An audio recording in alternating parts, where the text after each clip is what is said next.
Je suis le bon berger qui donne sa vie pour ses brebis.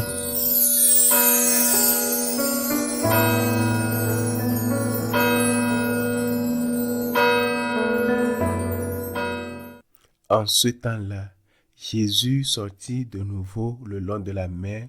Toute la foule venait à lui et il les enseignait.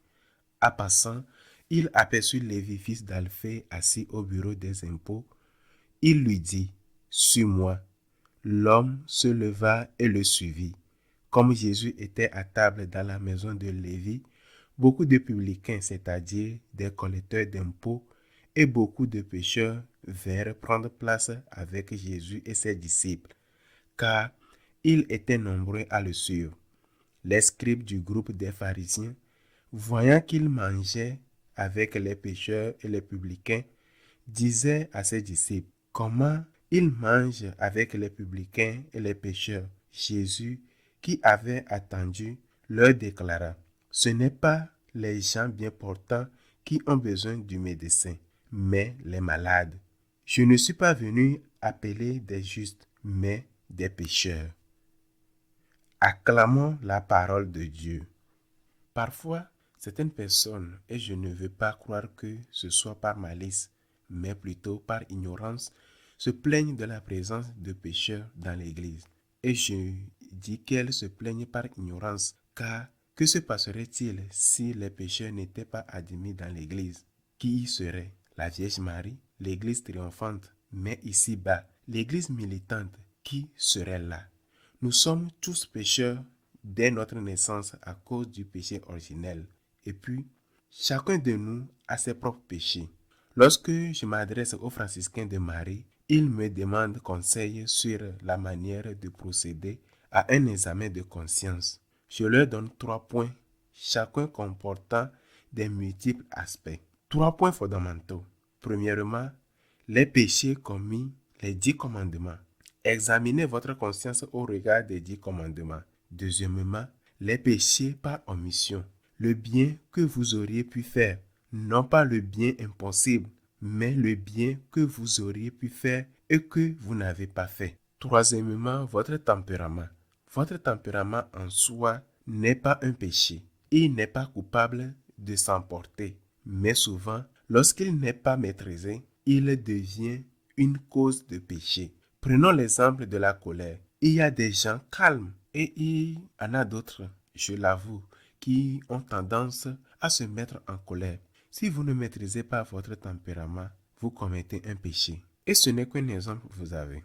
La convoitise, qui est parfois présente aussi, peut-être depuis l'adolescence, ou l'envie, le ressentiment. Il y a des gens qui ne sont pas rancuniers et d'autres qui le sont, qui ont une tendance à la vengeance. Il y a des gens généreux et d'autres qui n'aident pas. Et quand ils le font, c'est comme se faire arracher une dent sans anesthésie. Ça fait tellement mal. Quel mal as-tu fait? Quel bien as-tu omis de faire? Comment maîtrises-tu ta colère? Nous sommes tous pécheurs. C'est par là qu'il faut commencer. Si nous ne partons pas par la réalité, nous devenons comme ces pharisiens qui jugent les autres et se croyant supérieurs. Beaucoup diront, je n'ai pas fait ça. Et c'est vrai, vous ne l'avez pas fait. Mais cela ne signifie pas que vous n'avez rien fait du tout. D'ailleurs, connaissez-vous l'histoire de cette personne? Savez-vous ce qui lui est arrivé durant son enfance? Connaissez-vous le traumatisme qu'elle porte en elle? Ne jugez pas. Vous pouvez juger la faute, mais pas la personne.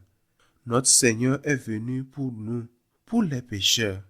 Et grâce à sa divine et infinie miséricorde, il y a une place pour les pécheurs dans l'Église. Cela signifie-t-il que tout trouve sa place dans l'Église? Non. Chacun a sa place dans l'Église, mais tout n'y trouve pas sa place dans l'Église. Autrement dit, le Seigneur est venu guérir les malades, guérir les pécheurs. Mais guérir le malade, guérir le pécheur ne signifie pas dire au malade qu'il est en bonne santé alors qu'il ne l'est pas, ni dire au pécheur que tout est permis pendant qu'il continue de commettre un crime. En d'autres termes, le Seigneur est venu nous donner la vie parce que nous en étions privés à cause du péché. Il n'est pas venu nous dire qu'il est toujours mort, que tout va bien. Or, aujourd'hui, beaucoup confondent la miséricorde de Dieu envers le pécheur avec la tolérance du péché. Il y a de la place pour tous dans l'Église. Nous sommes tous pécheurs, même sans avoir tué personne ni été violeurs. Mais il existe d'autres péchés, moins graves, et d'ailleurs, sans la grâce de Dieu, et peut-être aussi grâce à nos familles, à nos éducateurs, nous n'aurions pas commis d'actes aussi graves, voire pires, que ceux que nous condamnons. Chacun a sa place dans l'Église, mais pas tout. Nous ne pouvons pas bénir le péché au sein de l'Église, mais nous pouvons bénir le pécheur. Nous ne pouvons pas dire dans l'Église ce que vous faites est mal, je vous dis que c'est bien. Mais nous pouvons dire, comme le Seigneur l'a dit à la femme adultère, tu n'es pas condamné. Je ne te condamne pas non plus. Va et ne pêche plus. Il ne lui a pas dit de partir, ni que ce qu'elle faisait n'était pas mal. Il lui a dit, va et ne pêche plus. Dieu est miséricorde infinie, et nous le remercions pour son amour immérité et merveilleux, car, pécheurs que nous sommes, nous avons reçu sa visite, sa grâce, son pardon. Je présente à nouveau le sacerdoce comme le meilleur sacrement par lequel nous recevons le pardon de nos péchés lors de la confession. Le corps peut être guéri. Quelle grâce! Mais il est encore important de guérir l'âme, car un jour nous mourrons. Mais si nous sommes en état de grâce, nous vivrons éternellement. Qu'il soit ainsi.